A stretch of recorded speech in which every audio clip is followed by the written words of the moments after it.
तो hello everyone, मेरा नाम मोनिका है। मैं आइल्स 9 हिंदी से हूँ।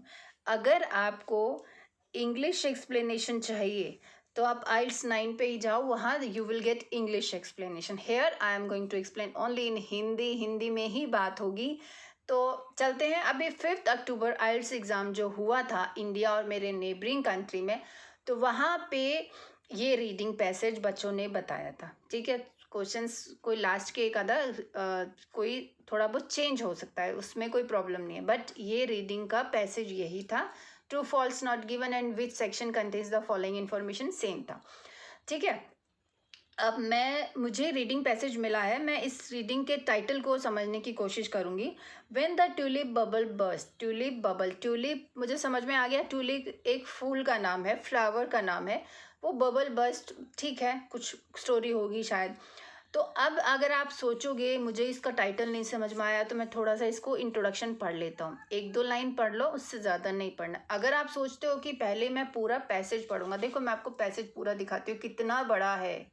ये पूरा पेज, ये पूरा पेज एंड ये पूरा पेज। अगर आप सोचते हो कि पहले 5-7 मिनट मैं पूरी स्टोरी को पढ़ लेता हूँ फिर मैं क्वेश्चन आंसर्स पे जाऊंगा, तो भाई ये टाइम वेस्टेज है। क्यों टाइम वेस्टेज है? आपको आपका टारगेट क्या है? 7-8 बैंड लेना ना रीडिंग में, तो टारगेट लेके चलो ना। तो टारगेट कैसे लोगे? तो पहले क्वेश्चंस को देखोगे आप कि मेरे क्वेश्चन में ये कीवर्ड का मेरा टारगेट है, और मैं इस कीवर्ड को ढूंढते हुए मैं फिर उसको अंडरस्टैंड करके पढ़ूंगा कीवर्ड की हेल्प से। जहाँ पे लोकेशन मिलेगा आपको, सपोज ये फर्स्ट पैराग्राफ में फर्स्ट का लोकेशन मिला, तो हम तब थोड़ा सा अंडरस्टैंड करके इसको जाएंगे। टारगेट आपके ये है, इनको करेक्ट आंसर ढूंढना, ना कि इसकी स्टोरी को समझना। ठीक है, तो अभी हम सबसे पहले देखते हैं कितने टाइप के क्वेश्चंस हैं मेरे यहाँ पे इस पैसेज में। तो फर्स्ट टाइप का क्वेश्चन है which paragraph contains the following information. Second है true false not given. Third है फिल इन द ब्लैंक्स। ठीक है, तो पहले हम इस क्वेश्चन की बात कर लेते हैं, विच section contains the following information. पूरा डिटेल में अच्छे से समझा देती हूँ। इसको करना कैसे है? तो ये क्वेश्चन स्टेटमेंट बोल रहा है, reading passage has 7 paragraphs A to I, which paragraph contains the following information. ये नीचे जो क्वेश्चन दिए ना 1 to 5, ये है इन्फॉर्मेशन। तो ये मैंने अभी इंग्लिश के लिए किया था, तो आपको निशान दिख रहे होंगे, बट डोंट वरी, आप मेरे साथ प्रैक्टिस करना, मैं आपको सारा डाउट क्लियर कर दूंगी। तो इसको करना कैसे है? पहले इन पांचों को पढ़कर चलेंगे, इनको इनका मीनिंग समझेंगे, इनके कीवर्ड्स को निकालेंगे, और फिर हम एक एक पैराग्राफ को पढ़ते चलेंगे। Difference between bubble burst by tulip and by high tech shares. High tech shares तो समझ में आ गई ना। हाई टेक मतलब आजकल जो हाई टेक चला है, जैसे हाई टेक तो एडवांस हो गया, इंटरनेट ऑनलाइन ये सब हाई टेक में ही आ जाता है आजकल। Share stocking, stock exchange and all. तो डिफरेंस बिटवीन बबल बस्ट मतलब difference between bubble bast impact, tulip का जो इम्पैक्ट हुआ उसकी वजह से जो बबल बस्ट हुआ, एंड बाय हाईटेक शेयर्स, कहीं कंपैरिजन चल रहा होगा, कहीं डिफरेंस होगा। Spread of tulip before 17th century, tulip का स्प्रेड कैसे हुआ 17th सेंचुरी से पहले। Indication of money offered for rare bulb in 17th century. Tulip was treated as money, tulip को मनी के जैसे ट्रीट किया गया हॉलैंड में। तो वो किया जाता था हॉलैंड में, वो ढूंढना है। कंपैरिजन बिटवीन, कोई कंपैरिजन चल रहा है ट्यूलिप एंड अदर प्लांट्स, ये भी आसान है ढूंढना, ये भी आसान है, सारे ही आसान है ढूंढना, ऐसा कोई दिक्कत नहीं। अब हम एक एक पैराग्राफ पढ़ेंगे और उसमें ट्राई करेंगे कि हमें लोकेशन कैसे मिलेगी। ठीक है, अब ये तो कंफर्म है हमें पढ़ना क्या है, पैराग्राफ A to I। तो अब हमें ये नहीं पढ़ना है, छोड़ दो इसको। ठीक है, ये अननेसेसरी इन्फॉर्मेशन होगी, टाइम वेस्ट होगा। तो हम ए पैराग्राफ से पढ़ना शुरू होंगे। अब आप मेरे साथ क्या कर सकते हो, प्रैक्टिस कर सकते हो। मैं पूरा पैराग्राफ दिखाऊंगी, इन क्वेश्चंस भी दिखाऊंगी। ठीक है, तो मेरे साथ आप स्क्रीन पोज भी कर सकते हो। हाँ, तो अब मैं ये बोल रही थी कि आप सब्सक्रिप्शन भी कर दीजिए प्लीज़, आई रिक्वेस्ट यू। ठीक है, एंड लाइक भी करना ज़रूर से ज़रूर, एंड अच्छा कमेंट भी डालना। अगर कोई प्रॉब्लम फेस करते हो आप रीडिंग प्रैक्टिस में, तो वो मुझे लिखना, मैं उसके लिए रिलेटिंग वीडियो पक्का बना दूंगी। तो फर्स्ट पैराग्राफ है, अब इसको पोज करो 1 मिनट का, और ढूंढो आंसर कुछ मैच हो रहा है या नहीं। तो a long time before any one ever heard of this, ये अननेसेसरी इन्फॉर्मेशन है, तो उसको मैं क्यों पढ़ूँ। systems or other high tech. देखो high tech word मुझे यहाँ मिल गया. Stocks means share and all that have soared during the current bull market. There was both were and more sublime than any other stock or bond. It was a tulip of extraordinary beauty. Its midnight blue petals topped by a band of pure white and accented crimson flares to denizen, जो वहाँ के जो local लोग होते हैं ना, local लोग जो local variety of plants persons जो भी लोकल होती है of 17th century Holland little was as desirable. अब उसने राइटर ने कंफ्यूज करने के लिए हमें ये हाईटेक वर्ड भी लिख दिया है एंड बबल भी लिख दिया, बट कोई डिफरेंस नहीं बताया है कि दोनों में क्या डिफरेंस है. नथिंग इज गिवन, तो ये मैच नहीं हो रहा है. अब हम चलेंगे बी पैराग्राफ पे. ठीक है, तो बी पैराग्राफ में क्या हमें नजर आ रहा है, तो इस बी पैराग्राफ में हम पढ़ लेते हैं. Around 1624 the Amsterdam man who owned the only dozen. Amsterdam का एक पर्सन है who owned the only dozen specimens were offered 3000 guilders. ये गिल्डर्स क्या होते हैं? 2002 में जब यूरो बना था, मतलब यूरो जो यूरोप की करेंसी है, उससे पहले ये गिल्डर्स चलते थे. तो वो कह रहा है कि जो मैन एम्स्टरडैम का था who on the only dozen specimens was offered, उस आदमी को 3000 गिल्डर्स फॉर वन बल्ब के लिए ऑफर किया गया. तो while there is no accurate way to render that in today's green bag the sum, वो कोई एक्यूरेट वे नहीं है कि उसको काउंट किया जाए कि वो कितनी मनी थी. तो वो annual income of A wealthy merchant के बराबर थी वो. ठीक है, तो हम यहाँ मैच कर लेते हैं. स्प्रेड ऑफ ट्यूलिप, नो ऐसा कुछ नहीं लिखा है. Indication of money offered for, ये लिख सकते हैं. मनी ऑफर्ड, देखो ऑफर्ड है. ठीक है, money offered for rare bulb in 17th century, ये हम इसको बी के साथ मैच कर सकते हैं. प्रॉपर मैच हो रहा है, आप मैच करके देखो. ठीक है, तो फिर से एक रिक्वेस्ट है कि सब्सक्राइब एंड लाइक भी कर दीजिए प्लीज़. मैं आपको इरिटेट तो नहीं करना चाहती हूँ, बट ठीक है. अब सी पैराग्राफ ये आधा है, मैं पूरा दिखाती हूँ आपको. पीडीएफ भी इस रीडिंग का मिल जाएगा. अगर आप थोड़ी सी पेमेंट कर सकते हो तो वो पेमेंट के साथ मैं पूरा पेपर का पीडीएफ दे सकती हूँ. मतलब पूरा जितने मेरे पास रीडिंग है मैं उतना बता रही हूँ. 2 रीडिंग्स हैं इस एग्ज़ाम की. ठीक है, तो अब सी पैराग्राफ को पढ़ लीजिएगा. Who was crazier the tulip lover who refuse to sell for a small fortune or the one who was willing to splurge.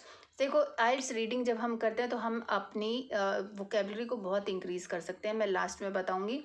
That's a question that springs to mind after reading Tulip Mania, the story of the world's most coveted flower.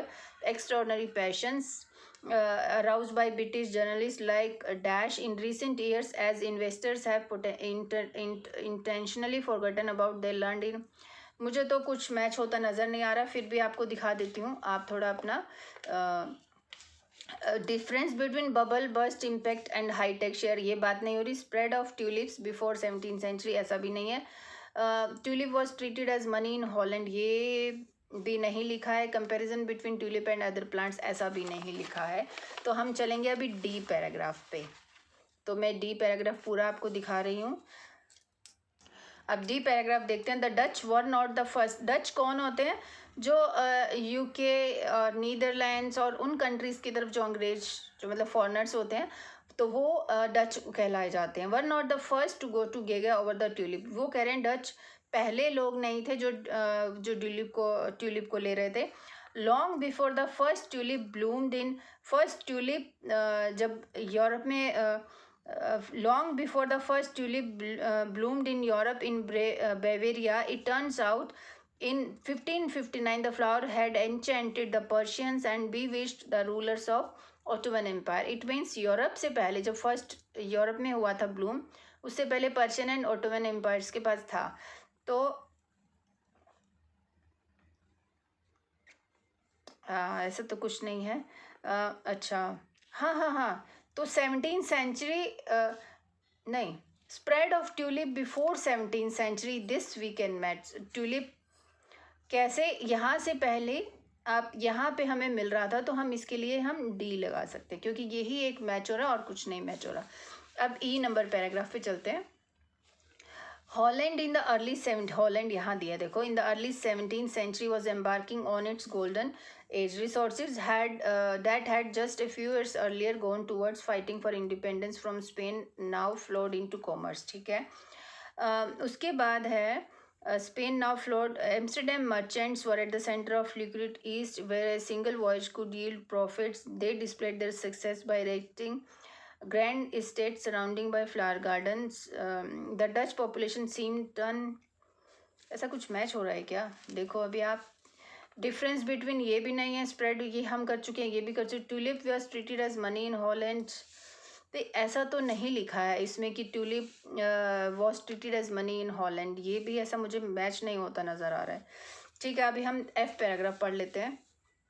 आप screen pause करते जाइए, paragraph मैं पूरा आपको show कर रही हूँ, इसको पढ़ो और फिर मैं आपको ये जब क्वेश्चन दिखाती हूँ तो वो वाला उसको फिर शुरू करो वीडियो को।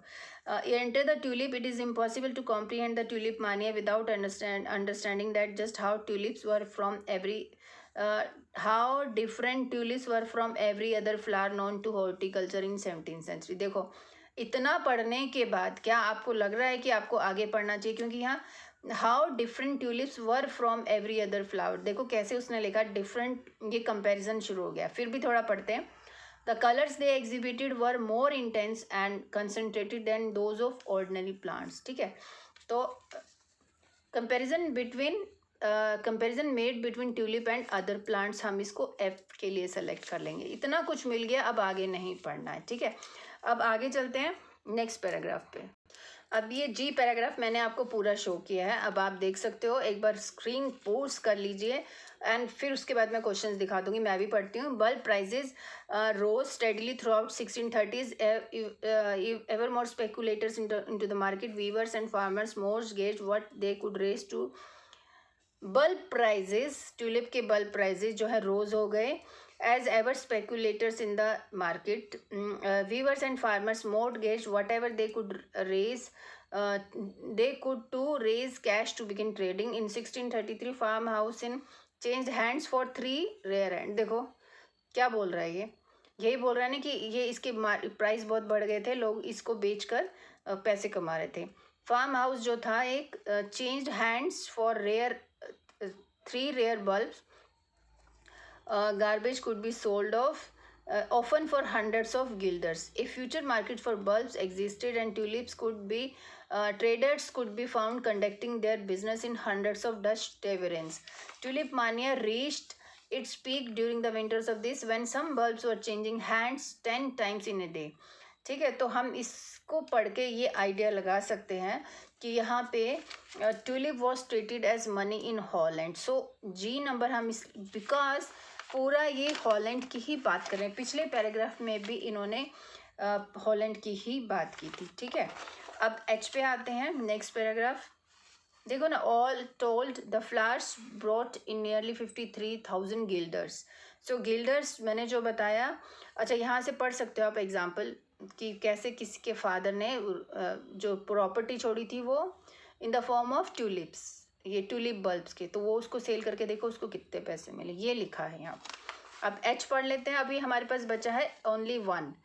अब ये जो मिलेगा डिफरेंस बिटवीन, उसको हम सेलेक्ट करेंगे। सून आफ्टर द ट्यूलिप मैंने आपको दिखाया, स्क्रीन पॉज कर लीजिए।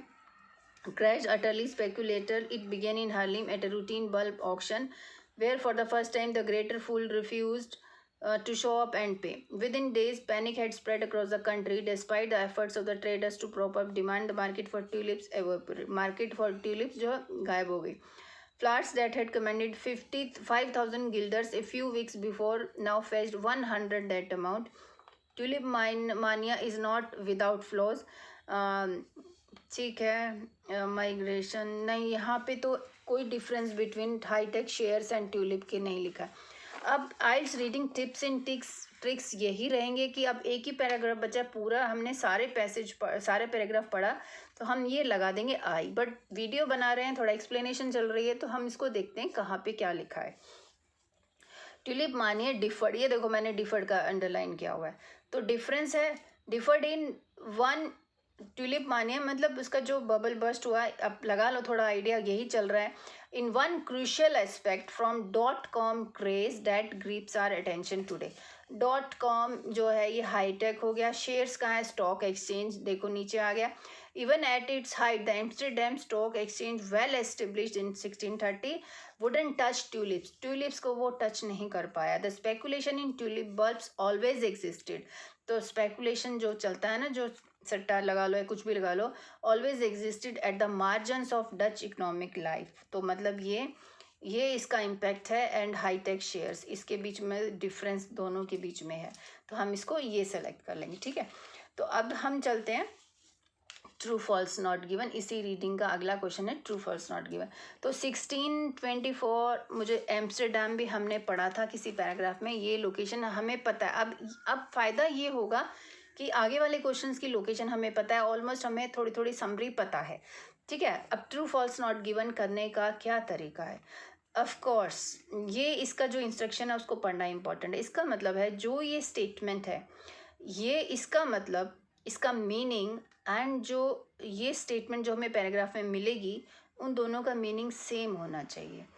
दोनों की सारी सेंटेंस कि 1624 भी होना चाहिए, एम्स्टरडैम भी होना चाहिए, एक मैन भी होना चाहिए, वुमेन नहीं होनी चाहिए, ट्यूलिप कलेक्शन है, ऑल होना चाहिए। ऐसा ही तरीके से अगर लिखा है तो हमारा ट्रू होगा। और अगर 1624 की जगह पे 1724 या 1800 सेंचुरी लिख दिया और यहाँ पे जर्मन लिख दिया, तो ये फॉल्स इन्फॉर्मेशन होगा, तो फॉल्स होगा। और अगर बात ही नहीं हो रही है कि ये जो कलेक्शन थी ट्यूलिप की वो किससे रिलेटेड थी, बिलोंग किसको की थी, मैन को या किसी कंट्री को, तो फिर नॉट गिवन होगा। ठीक है, अब हम इसको पढ़ लेते हैं, एक बार मीनिंग समझते हैं। In 1624 all the tulip collection belong to a man in Amsterdam. अगर तो ट्यूलिप कलेक्शन एक ही आदमी से बिलोंग है एम्स्टरडैम में 1624 में, तो ये ट्रू होगा। ये ए पैराग्राफ, ये बी पैराग्राफ में एम्स्टरडैम 1624 एवरीथिंग इज देयर।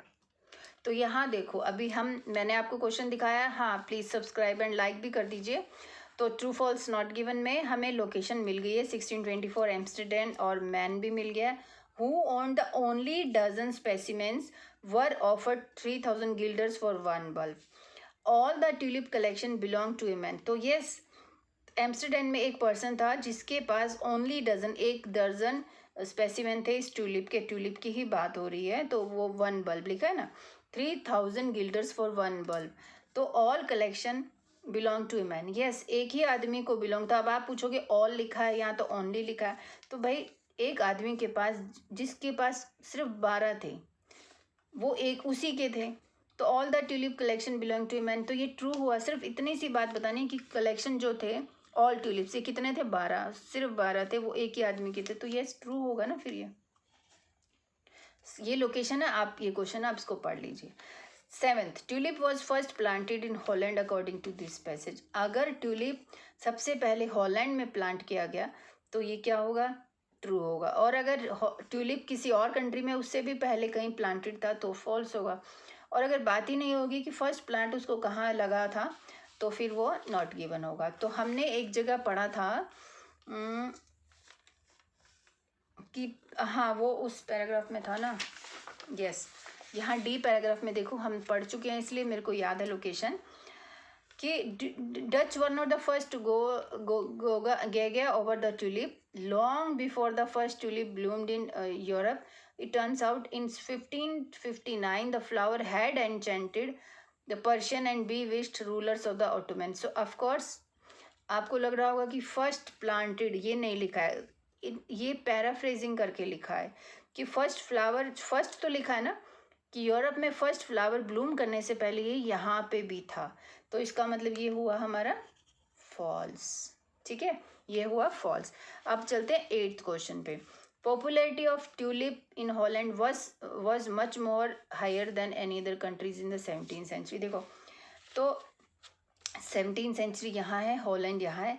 सो यहाँ क्या लिख रहे हैं, it was in Holland however that the passion for tulips found it's most fertile ground for reason that had little to do with horticulture. Passion for tulips, it means popularity of tulip in Holland was much more higher than any other countries in the 17th century. ठीक है, सब कुछ लिखा है passion for tulips, जो कि वहाँ पे हॉर्टिकल्चर से लोगों को लेना देना कुछ नहीं था, फिर भी वो पॉपुलर था। 17th सेंचुरी यहाँ है, हॉलैंड यहाँ है, was embarking on its golden age. तो यहाँ पे थोड़ी हिस्ट्री लिख दी, resources that had just a few years.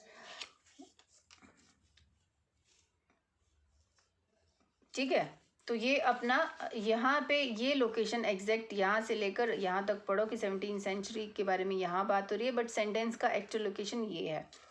ठीक है, तो हम popularity of tulip in Holland was much more higher than any other countries. तो ये हो गया हमारा फिर से ट्रू, क्योंकि देखो ना साफ बात लिखी है, उसका उनका पैशन था, found it's most fertile ground, जो कि लोगों को हॉर्टिकल्चर से कुछ लेना देना नहीं था।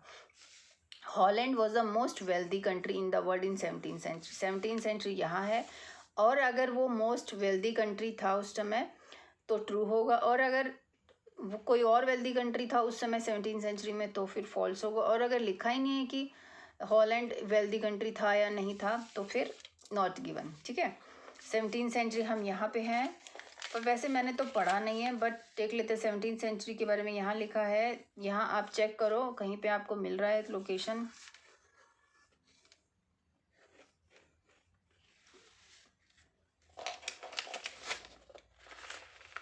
ठीक है, तो मुझे यहाँ पे ऐसा कुछ मिला ही नहीं कि Holland was the wealthy country in the, अगर कहीं और 17th सेंचुरी आगे भी है, ये देखो इसमें देख लेते हैं। Enter the tulip, it is impossible to comprehend the tulip mania without understanding just how tulips were from every other. नहीं, यहाँ पे भी नहीं लिखा है, तो इसका मतलब ये है ही नहीं, ये नॉट गिवन हो गया। ठीक है, अब 10th नंबर है, from 1630 Amsterdam stock exchange started to regulate tulips exchange market. 1630 यहाँ है, लेकिन हम लोग क्या ढूंढ रहे हैं, एम्स्टरडेम स्टॉक एक्सचेंज, ये आई थिंक लास्ट पैराग्राफ में था। अब ये हमारा लास्ट क्वेश्चन है, यहाँ 1630 है और एम्स्टरडेम स्टॉक एक्सचेंज, क्योंकि हम लोग यही वर्ड ढूंढ रहे हैं, एम्स्टरडेम स्टॉक एक्सचेंज, ये दोनों वर्ड्स हमें मिल गए हैं। 1630 भी मिला है, एम्स्टरडेम स्टॉक एक्सचेंज भी मिला है इस लास्ट पैराग्राफ में।